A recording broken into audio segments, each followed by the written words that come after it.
Doug Carson is here. He's going to facilitate the panel for us this evening. Doug is the supervising principal up at BCCS, the Beaver County Christian School. He's also a city councilman here in Beaver Falls and a board member for the CDC. So we've asked him to sort of facilitate the panel. And so with that, Doug.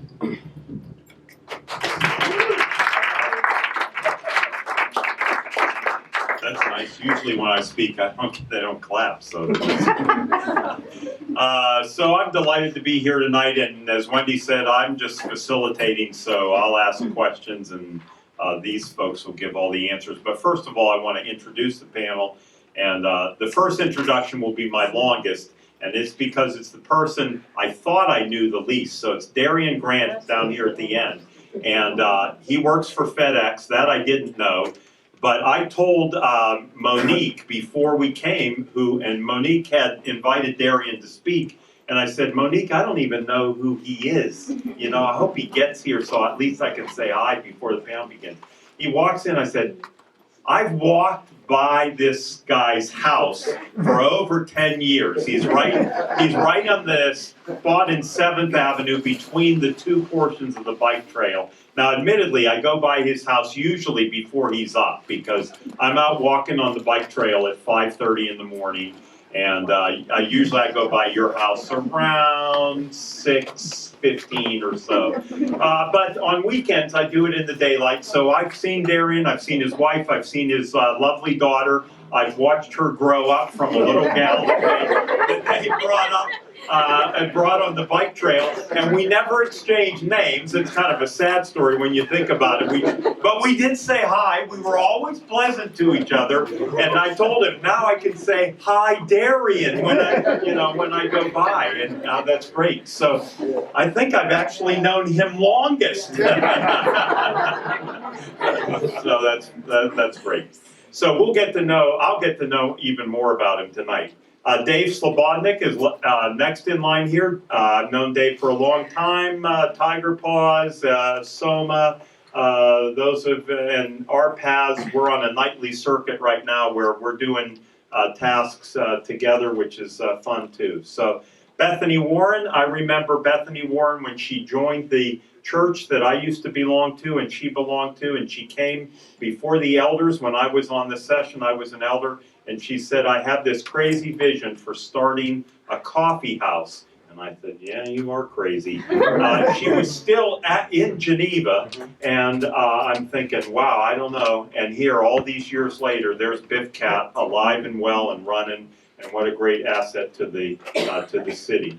Bethany Williams next, and I knew Bethany when she was in Geneva as well, and I knew that she had a lot of energy and passion for all sorts of things, and when she got connected to the mayor, and he invited her to be a part of the city government, that was just fantastic, and what a breath of fresh air she has been for the city government and for the city of Beaver Falls. There are lots more breaths of fresh air too, but she's certainly a big part of that, and so it's a delight to have her here. And Keith Martell, I've known Keith for many years. My wife works with Keith.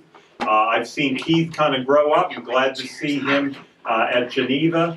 And Keith's son, Gavin, and my grandson, Elliot, have formed kind of a partnership. And so I see Gavin down on that bike trail too, right behind my house. And every once in a while I see Keith and then sometimes his lovely wife Christy out running on the bike trail. I don't see Keith so much running out on that bike trail. Okay, so here's how this is going to work. Their first two questions I'm going to ask them, and I'm going to say them right now. I'm not going to keep repeating them. What brought you to Beaver Falls, and then what makes you stay? Okay, and we'll go down the line. Keith to Darian, and then Darian, you'll do what keeps you, and then we'll bring it back this way. And then after that, the questions after that, we'll just kind of go freewheeling, and they can. Those are like assets and challenges for Beaver Falls, and they can just kind of chime in. But first of all, let's hear what brought them to Beaver Falls and why did they stay? Thanks, sir. I was just realizing very soon will be like my 25th anniversary of coming to Beaver Falls, and so it's been a wild ride. I came in 1993 as an undergraduate student at Geneva College. I grew up in a small town on the South Shore of Massachusetts, so when I came in 1993, being in Western Pennsylvania was truly like a cultural experience for me. One of the examples I often give is that I didn't really know that hunting happened. Like I didn't know it was a thing. And so, yeah, I came in 1993, and I've been here ever since. I came for college, and it's a long story of how I ended up at Geneva. I was looking for a Christian school, and my guidance counselor told me, hey, you need to apply to some other small Christian schools so that the one that you really want to go to will see the competition. So back in the day before the internet, I opened up this big guide to colleges and universities, and I started flipping through until I found a place in Beaver Falls, in Pennsylvania, that was a Christian school. And I was like, okay, Geneva College. And I sent off the application. I don't think I even made out the essay, and here I am 25 years later. So I am from the other side of the state, from a small town outside of the city of Philadelphia called Westchester. And I would normally say Geneva brought me here, but the longer answer is that my extremely overprotective sister was the one who brought me out here, where she was looking at all my college choices and actually said that I should come to college with her because she wanted to make sure that she could watch me for my first couple of years at college. So I got my financial aid letters back, and Geneva seemed to be the one who's most supportive too, as well as, you know, a lot of other reasons. But my sister really talked me into it, and here I am. I don't even know how many years later, but. I'm also not from here. I'm from outside of Washington, D.C., in a suburb in Maryland. And so it was also a culture shock to come to a place that is not, it is neither city, metro city, nor suburb. And what it is, I love. But what brought me to Beaver Falls initially was Geneva, like so many. And that was in 1999, so I guess I'll be coming up 20 years now.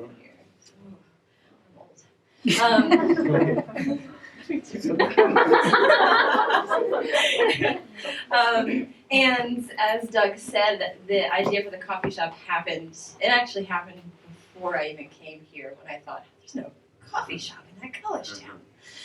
And so that kind of became my calling. It became the need in Beaver Falls that intersected with my joy in life. And so that's what keeps me here, is the calling to invest in Beaver Falls and to be here and to be a part of the community. Thank you. Yeah, so I'm probably the one on this panel who's been here the least amount of time, I think. Yeah, I've been in Beaver Falls 6 years, in Beaver County 8. I'm from Ligonier, PA originally, so for those of you who know Ligonier, it's like a nice, perfect small town, pops up on those Facebook top 10 little towns to grow up in type stuff.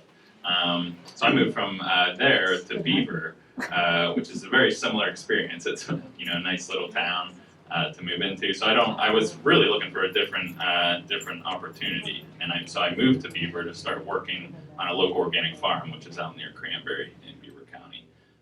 And so I didn't grow up on a farm. I didn't go to school for farming.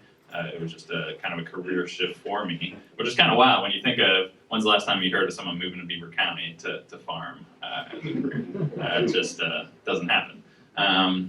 But all that said, it's really the community ties I've had that have kept me, or brought me to Beaver Falls rather. So I got pretty invested in the community and in a local church that eventually moved to Beaver Falls, so Soma, the Soma Gathering, which now has a building on the other side of town.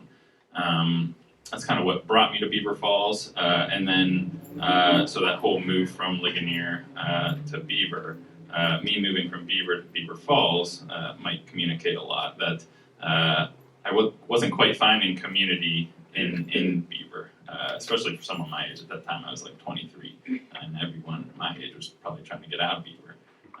And so moving to Beaver Falls kind of lined up more with my community values and wanting to invest in a local community. Well, my story is a little different. Everyone else on the panel moved here. I was born here. So my roots are here. My family's here. All my brothers and sisters was raised here. I'm the only one staying here, but I moved away. I went to school at Cheney University right outside of Westchester. Then from there, I lived in St. Louis for about 4 years. I moved back here. It's home. It's home for me. There's a lot of opportunities here. Like I said, my roots are here, and I love Beaver Falls. You know, I'm orange and black Tigers to the day I die. So I just love Beaver Falls. What keeps me here is, well, I started my family here. As Doug has mentioned, I work for FedEx right up in Coriopolis. I'm a project manager for them. And so there's a lot of opportunities for me to leave, but there's more opportunities for me here. My church is here.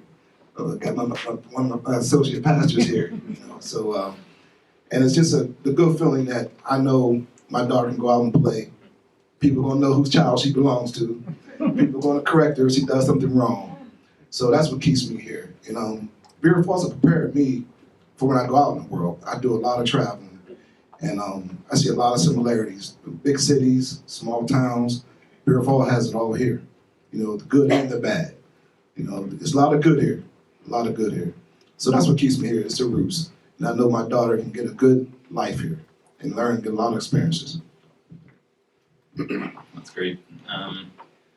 Yeah, kind of on that. So what keeps me here was kind of searching for roots. So my family, my ancestors were raised in Johnstown, PA. So my great-grandfather immigrated over here, and the steel industry became a very big part of their identity, and living in that community. And, you know, so my great-grandpap, and then my dad working in the mills. My dad was the first one to go to college, and he chose to move away from Johnstown. So that kind of changed the path my family was on, rather than choosing to stay in a community where his skills could have been used to generate revenue and life and give back to the community. He chose to leave it.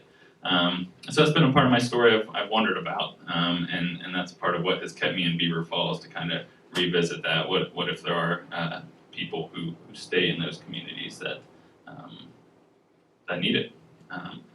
And then and I've just had tons of people in the community really pour into me, and that's been kind of the number one thing that's kept me here. From I mean, I can tell you the story about how I got my house, which was another family that moved here and was able to offer it to me at a great price, and that's makes it easy to stay somewhere, and that's a blessing. And then that's just one example of many, from people invite me into their homes, people, you know, I'd have no other reason to eat with them, or would have never met them if I hadn't lived in Beaver Falls and decided to be here. So just community kind of pouring into me has kept me here.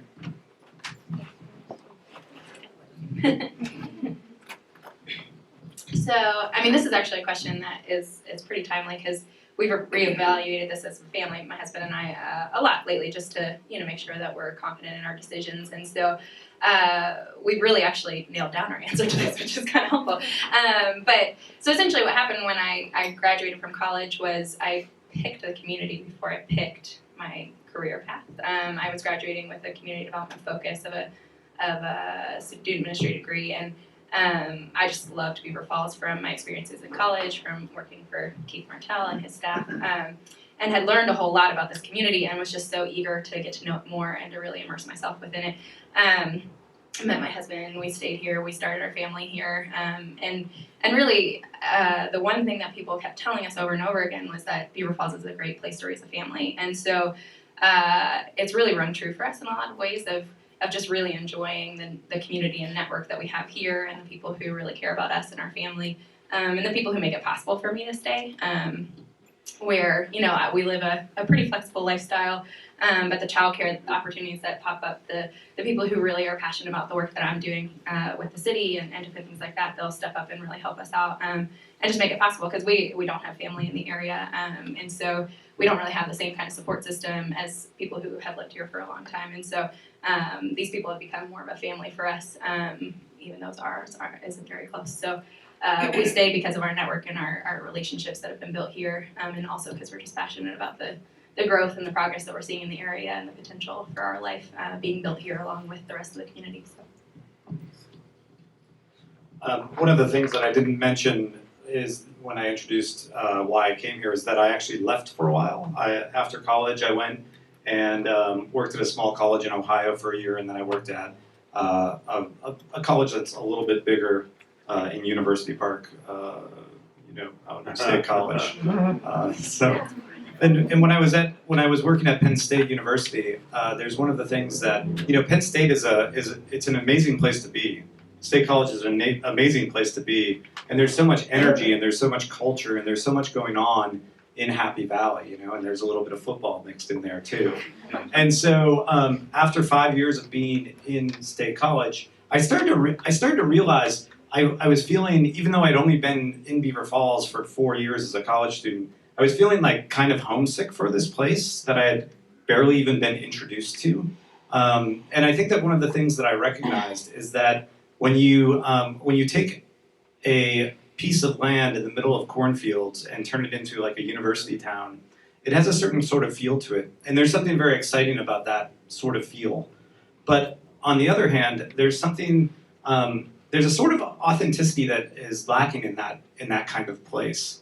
And what I realized I was missing from my time in Beaver Falls, of getting to know people in the neighborhoods outside of Geneva College, after working with one of the churches in town, I started to realize that there was an authenticity here that I missed. Like I was homesick for the authentic feel of Beaver Falls as a city and the way that the people knew each other and were networked and loved each other.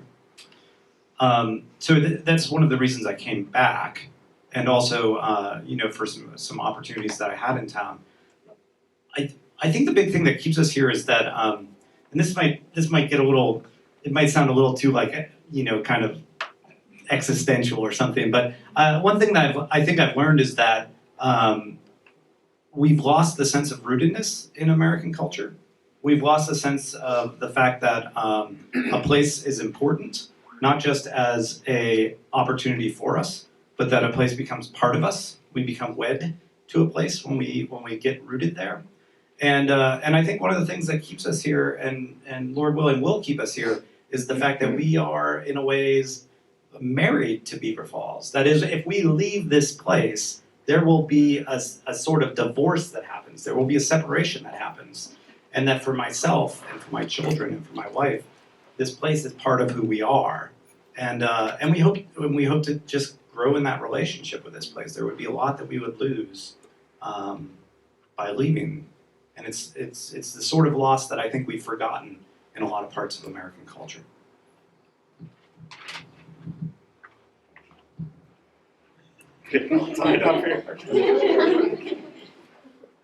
Great job. Okay, we're off to a great start. So let's keep on going. I think a lot of you're probably going to say, yeah, I already sort of answered that.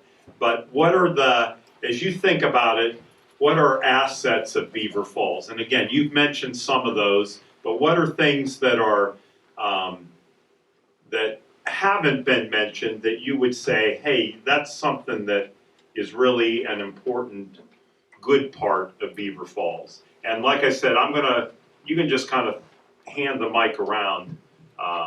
If things that you're thinking have already been said, you don't have to repeat it over and over.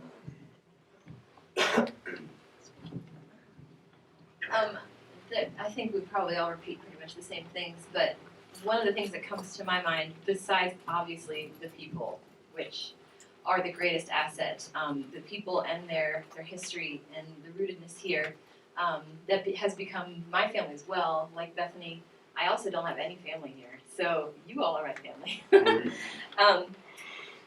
And raising a small family of my own, I definitely need that.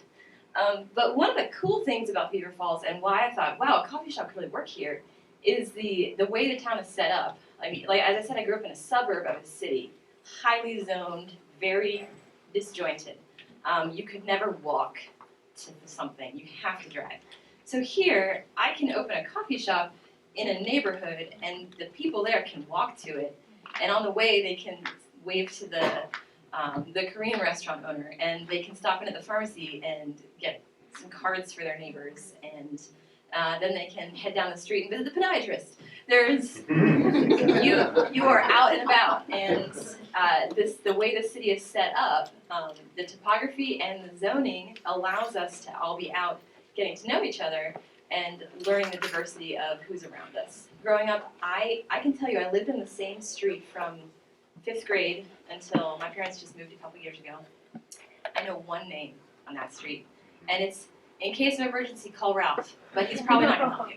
So, like, what we have here is very special. I mean, I can go blocks away, knock on a door, and somebody will help me, and that's very special. Along with that, one of the unique privileges that I have is to meet with a cross section of people, both from organizations to businesses to local residents trying to find a solution for something. And honestly, the most exciting thing is the passion that people have for Beaver Falls. There's something about the identity of this place that really rings true with the people who have been here, but for us, people who are identifying ourselves with it now. I've never felt that kind of passion from people about a particular location. People know exactly where your town lines are. They know exactly what your school district is. They know exactly how to give directions and who used to live where. And that takes a long time to learn for people walking into it. But you feel like you walk into this richness of history of people who just actually care about what happens down the street, or people who are passionate about seeing things change if there needs to be something that gets changed. And so the passion of the people is important, but the region lends itself to that in a lot of ways, where it is a beautiful valley that we live in, and the vistas that we get when either the trees are off.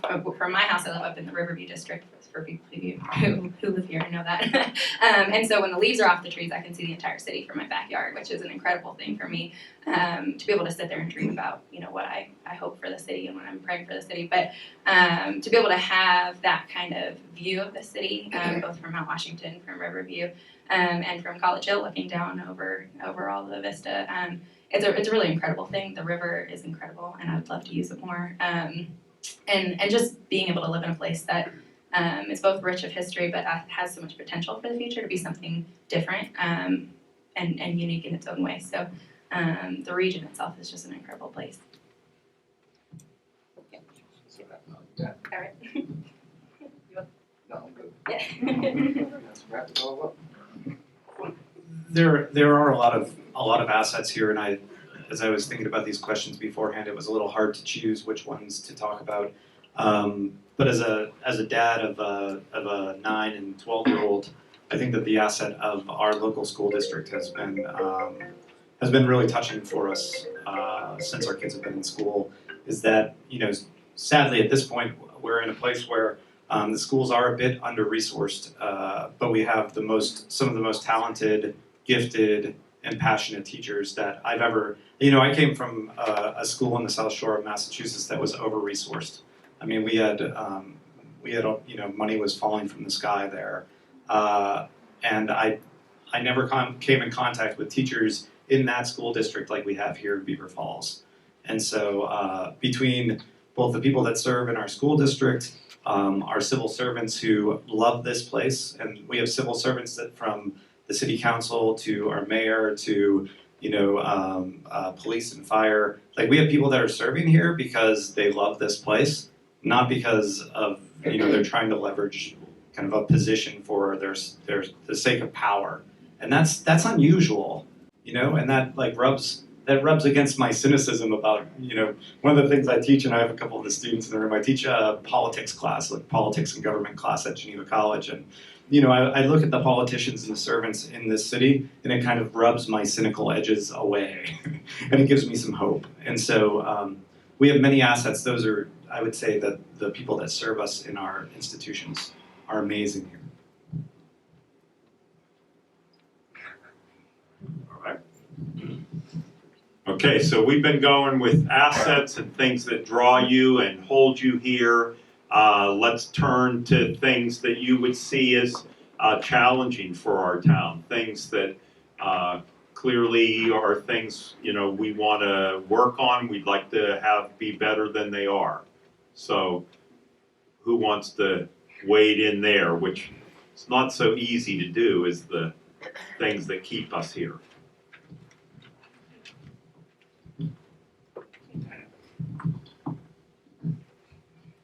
There's definitely opportunities here. One thing I think we can be better at and take advantage of is the education for our kids. When you compare it to other schools outside of Pennsylvania or private schools, I think we have opportunity here for our kids to be exposed to a little better things education-wise. I think there's a lot of room for opportunity there. But with that school up on the hill, Geneva there, I'm sure we can get some great ideas coming for those great students that come to go to school there.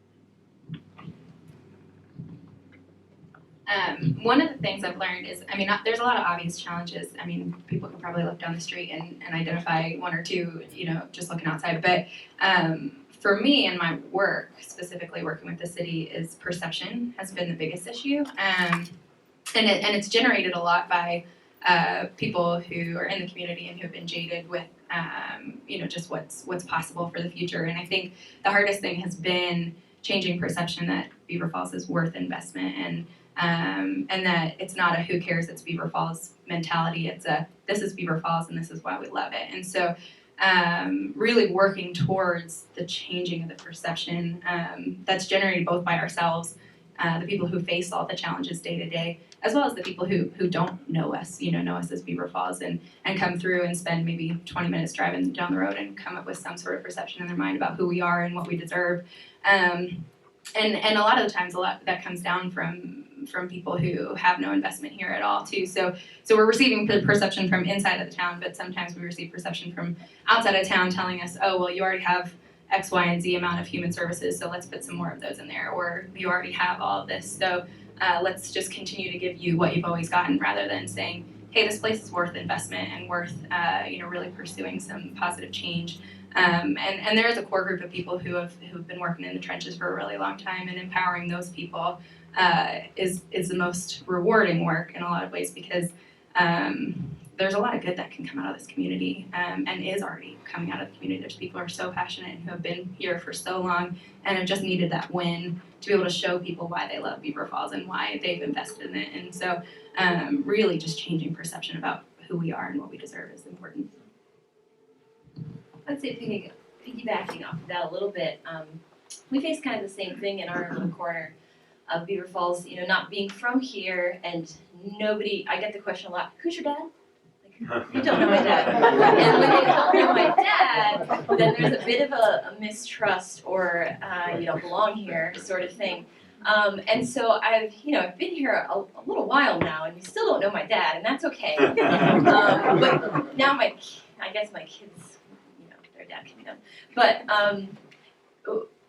people have been resistant to us, I think, slightly because why would we do that? Why would we, put our whole life into this? And people sometimes don't think that it's a good choice on our part, or they don't want it to be there because maybe they don't feel they're worth it. And people have told me that before, like we don't need this, we don't deserve this, is really what it comes down to, which I highly disagree with. So there is sort of and I was telling Dave, I go to the farmers markets, and it takes a couple of years of people seeing you at the farmers markets before they'll come up to the booth. Like, they want to see you here for a while. And so, I invest a lot of time and money and energy into being here for a while. I'm here. A displacing force in culture, that is, most people leave their home, go to university to launch out someplace else. Few come home, right? I want Beaver Falls to be a place where our kids want to come home to, and be here and work here and make this place better and more lively and vibrant.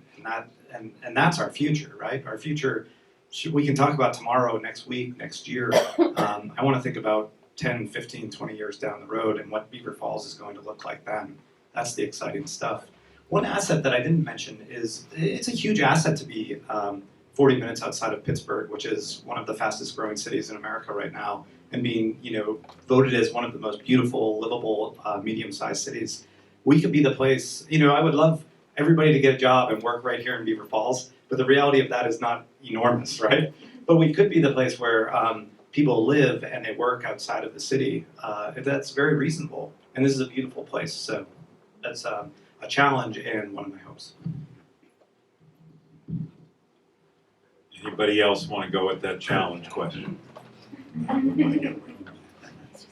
Okay, so you know, Keith did the perfect segue into it, so let's just keep on rolling, and that is, so what are your dreams for Beaver Falls? What do you, you know, when you think, what do you want to see this become? And I think that's a question worthy of you all speaking to. So we're going to start and just go on that. Yeah, let's start at that end. That's good.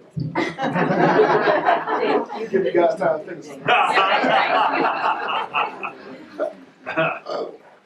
No, to piggyback off of what Keith has said, for our kids to come back here and live, work in Pittsburgh and live here. But my dream is for my daughter to have the same experiences I had. Maybe go out, go to school outside of Beaver Falls, outside of Pennsylvania, go to another city, another state, but come back home. Come back home. Bring what you learned from out there and bring it back here and pass it along. Bring someone back up and let them know that, hey, you can do things out of Beaver Falls. Beaver Falls is a place that you can learn from experiences and take them with you, but pass them on. And I see the city growing and being whatever it can be.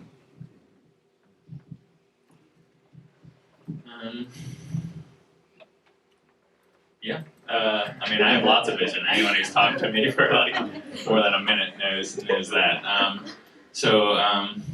But I mean, to bring it back down to the relationship piece, and so thinking about the challenge, talking about perspective from outside on Beaver Falls, I've witnessed a lot of the perspective within Beaver Falls, kind of being pretty bleak and down too.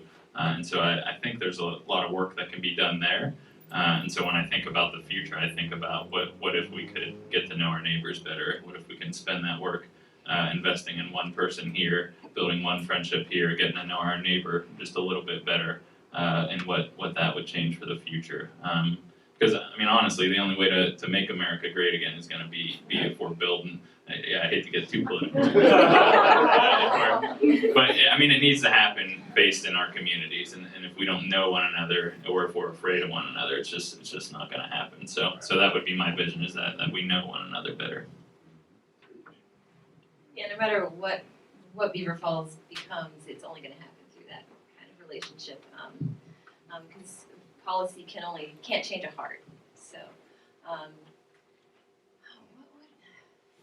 I know like Dave, I have lots of ideas and dreams, but those ideas and dreams they don't necessarily always have to be in the same place. Everybody has dreams. I'm like the elephant and the beast. But this is not a home invention town, don't worry. So one thing I would love for Beaver Falls to really embrace is the beauty and the just what we have physically here, the river, the valley, the hills. It's so gorgeous, and that could really be capitalized on with, green things, green spaces, entry parks. I have a whole thing planned out for that entrance for Beaver Falls on the turnpike. I have it all planned out. But I think we did. Yeah. Yeah, we did. Yeah. So there is so much that Beaver Falls could be, but it really is more dependent on the people here. And that starts with hope and care and really believing that Beaver Falls can be what we want it to be. And it can. This is one of those questions too. I feel like I spent a lot of time thinking on these subjects, so it's kind of nice to share it with everybody. But this is one of those questions that feels like an already but not yet kind of question, where when I sit here and dream about the things that I see in Beaver Falls, it's more of an expansion of what already exists in some ways, where there's already people doing wonderful things, and there's already people breaking cycles of poverty, and there's already people who are seeking justice for all of their neighbors, and some successes coming out of that. And There's businesses coming back into the city. There's people buying homes, fixing them up, and living in them on purpose. And there's just there's things that are already happening. But I think we're always just striving for that next level of making sure that everybody's included in that picture. Because I know for a fact that my experience is not the same as everybody else, and so owning my home, feeling like I have a stable income, feeling like the food on the table is a guaranteed every day. I think that's something that in me, I'm passionate about seeing that for all of my neighbors, not just the people who I talk to every day. And so so I think with my hope is just that we would have a sustainable community, and that seems pretty general, but something where life is sustainable for everybody, where they're able to pursue opportunity and to be able to see more than what they've been seeing for their lifetime. So and part of that is our community members really joining together to make that possible, because it's not going to happen just by one person trying to break their own cycle. It's got to happen by a community of bands up around them. So while I need a lot of support, there's other people who also need that same support. And so hopefully just seeing a community that is aware of each other and knows each other well enough in order to offer that lending hand. I think everybody else said some great things. I wish we started on this side now. I'll say two things, and I think it piggybacks off of what others have said. I think as I have a vision for the future, it would be fabulous to see jobs come back to Beaver Falls, right? So I just said, hey, this could be a bedroom community where people commute to where some jobs are. I would love to see jobs come back to Beaver Falls, and I also hope and pray that that areas in Western Pennsylvania and Beaver County also remember our past and have learned from our past, and that as we think about industries that we bring in and businesses that we bring in, that if we'd be able to do that, we would bring in places that care for our city as well and want our flourishing of our people, our ecosystems, and our institutions. And so that would be one big thing that I would say. And there are, I know there's several actually small business owners in town. That's kind of a more organic way to kind of grow an economy as well, and to see more and more small businesses pop up in Beaver Falls would be a fabulous thing. The other side of the coin is, before the end of steel, I wasn't here for it, but going off of what Bethany was saying about beauty, like Beaver Falls was, one of the most beautiful towns around, and they took things like parks and recreation seriously, right? And there were beautiful parks, and on the north side of town, down by the river. Brad could tell you about it because he hung out in the park down there in like 1912 or something. And there was a beautiful park, carousels, and these just amazing natural places that people could go and be a part of. And Councilman Carson's been talking about Parks and Rec for a while, of trying to figure out, hey, there's some challenges, but could we get access to this beautiful river? These sorts of things. Because that's, quite frankly, to draw young families to town, if we were to move, which we hope we don't, one of the biggest things that my wife and I will be looking for is a place that is a small city about our size, with small businesses that we could support, and then a very strong parks and recreation program. Like beautiful places to run and bike, picnic, and hang out. We have the possibilities to do those sorts of things as well, and we've come a long way in a decade. Like Beaver Falls has come a long way, and I think that we can keep moving in that direction. Okay, the panel has done a great job answering the questions kind of that Wendy particularly kind of thought through and put together. But we'd like to give you an opportunity to ask. So are there some questions that you'd like to ask the panel, either just throw out there, or is there somebody you want to pick on the panel in particular? No, you're really fascinated by what that individual said, and you'd like to ask a question or two. So, time for questions from the audience.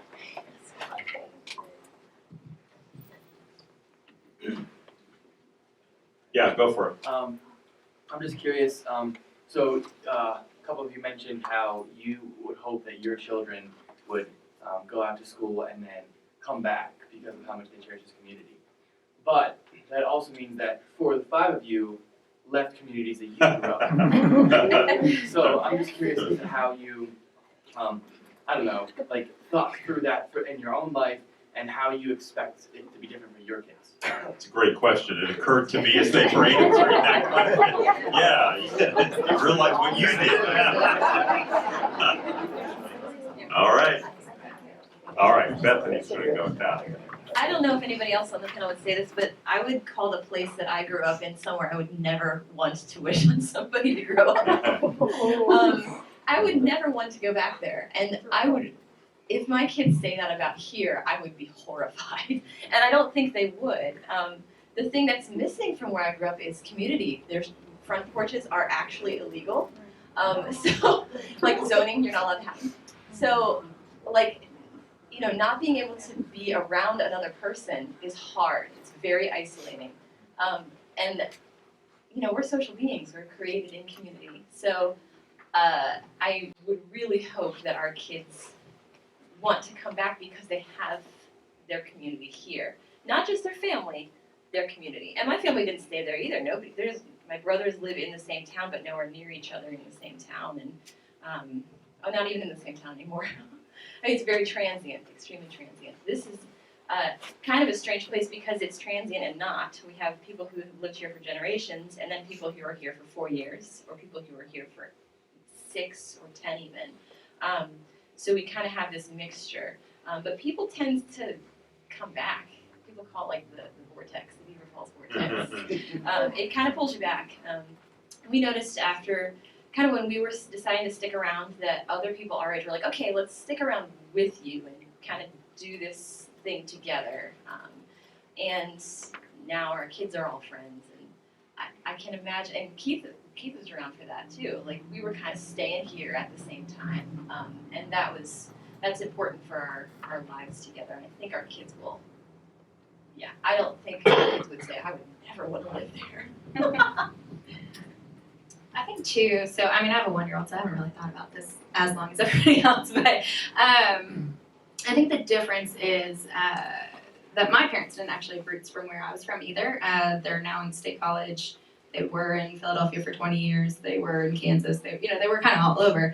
My dad's from Clarion area. My mom's from upstate New York. And so they never really built those roots into an area. I have more roots in Philadelphia because that was the 20 years was my whole life that I lived with my parents. But I mean, I loved the area that I grew up in, and I still travel back when I kind of need a breather and I need to feel a little bit like there's some sort of part of my identity that I need to get back in touch with of where did I come from and revisiting that. But I think with my son, I want him to have a diversity experience. And the area I grew up in was pretty white.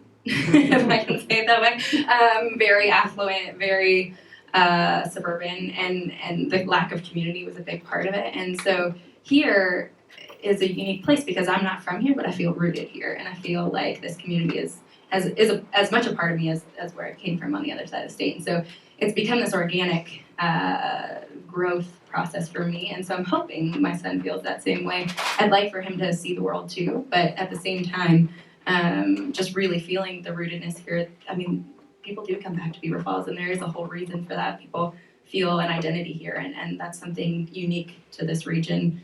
I mean, I haven't been many other places that I felt the same way about. So it's different than where I grew up. So.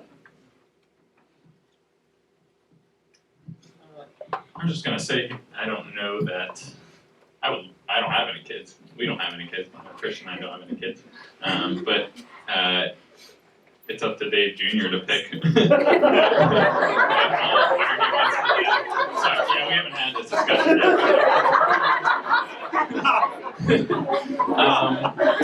Yeah, but my hope would be, just like I came here and was sustained here.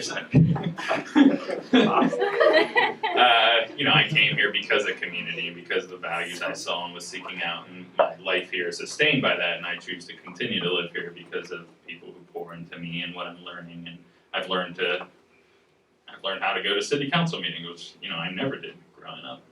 Who does that anymore? But I've had people who have taught me how to do that, and now I know I can and should. That's just one example of the many, community advocacy things I've learned. And so my hope would be is that, the proof's in the pudding, that my kids would learn how to do community well. And whether they choose to stay here, great. If they go to choose and be that presence somewhere else that needs it or needs someone to foster that, then that's great too. But here's a place that they can definitely learn that. Is the point, My kids have a lot of aunts and uncles and stand-in grandparents here. Mhm. Lots of aunts and uncles.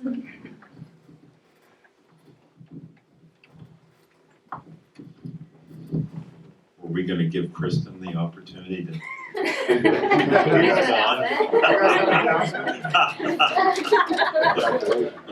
That was a great question, thanks. Somebody else with a question? So you all moved here originally or moved back here as adults. How did you not err on the side of paternalism? Do you know what I mean by that? Of oh, I'm gonna go see the city. How did you not, or how did you struggle with that initially? If that makes sense. Okay, so by paternalism, you're saying sort of the idea, I'm going to come back and I'm going to be the person that makes Beaver Falls, better and great again or whatever, right? Yeah. We're saying that right? Okay, yeah, good. I think I don't think about It's a big check being for Oh, there's rewarded, I'm sorry. yeah. I don't know if I looked at it that way. I think I looked at it as, let me go be another log in the fire, to help out. There was already great people here, and so I just kind of rode their coattails. And when they said, "Hey, it's time for you to get in the game," then I took my turn. But I started mine with coaching Little League football, mentoring the youth, sharing my experiences, letting them know that there's challenges out there, and it's all right to be scared, but you got to go face it, And so to just share it with them. So I didn't look at it that way, but you could look at it that way. So you just take your turn and say, hey, how can I be better? What can I do now to give back to my community? And that's the route I took. I'd say knowing, for me, it just comes back to knowing your neighbors and being able to hear the people's stories who have grown up here and who are stakeholders. Because I have driven around and try my best not to do this. I could point at every building and what I would do to it or how I would make it look or, what color I would want to paint it or what houses I would tear down. But that's not necessarily for me to say because, I'm not having those conversations. It might not be my block. It might not be my story to tell. So to be out there having those conversations. And I just got to plug Neighborhoods for Hope. So Councilman Carson over here a couple years ago started a local advocacy program for neighborhoods called Neighborhoods of Hope for neighbors to get together, kind of self-identify as an area of town that they want to better and they want to see some stuff get done. And so he's made a beautiful way for the city to partner with neighborhoods and getting houses torn down, which we've done, cleaning up the neighborhood, getting more police presence there, and just overall bringing a spirit into not just cleaning up the physical things, but bringing a spirit into the neighborhood that really strengthens our neighbors and make us feel like we can get stuff done. So that kind of naturally battles paternalism if you're working together. Definitely. I would say that none of us work in a vacuum and none of us do anything by ourselves. So somebody might have an idea, and in our case, everybody said, oh, that's not going to work. Don't do it. So even if we thought, oh, maybe we could do something good for the city, everybody said it would never work and we shouldn't do it. So we felt like it wasn't going to work and we shouldn't do it. But I don't know. I'm really stubborn. It is known. There's nothing that myself or my family or any of us are ever just doing to fix anything because we're a part of a bigger puzzle, a part of a bigger community that God uses us in.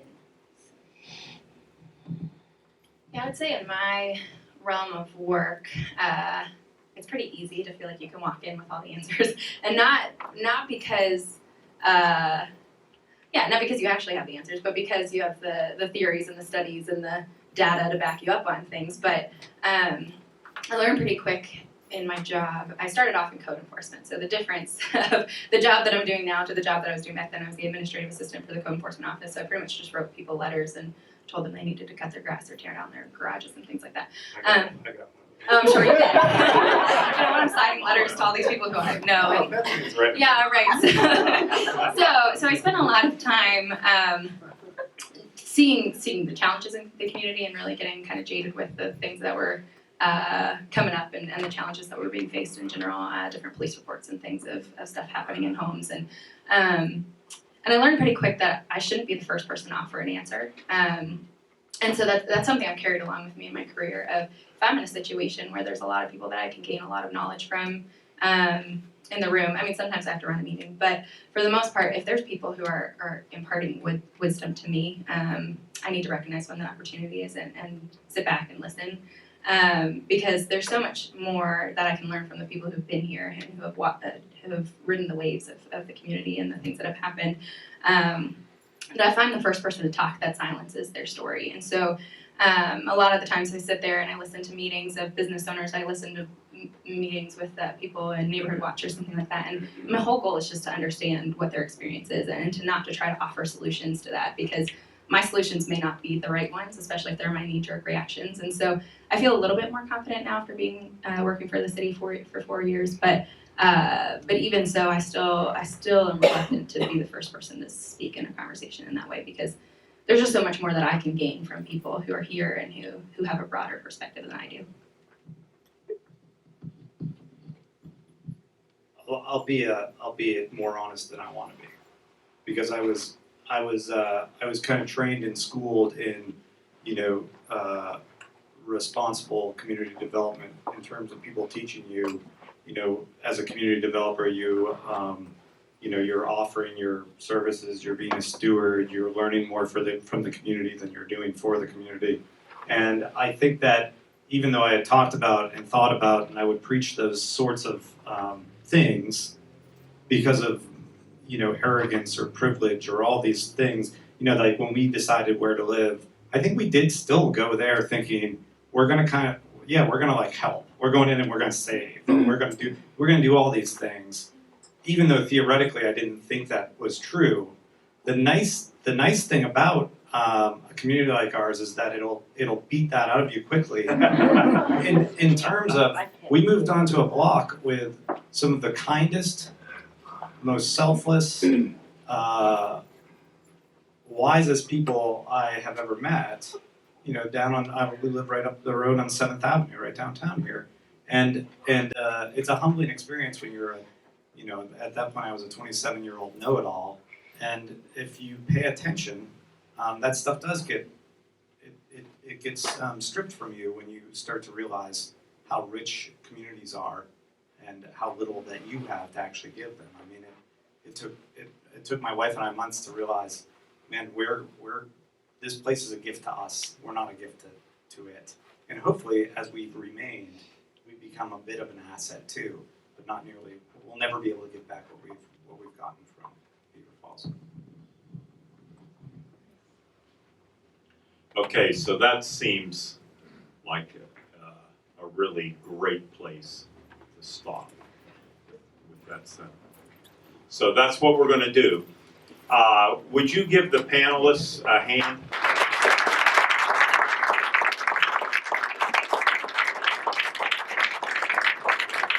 It takes a certain amount of courage to, sit up here, especially when it gets to the rapid fire. You don't know what's going to be asked, and they did a great job. It was great to have every one of them tonight. Thank you.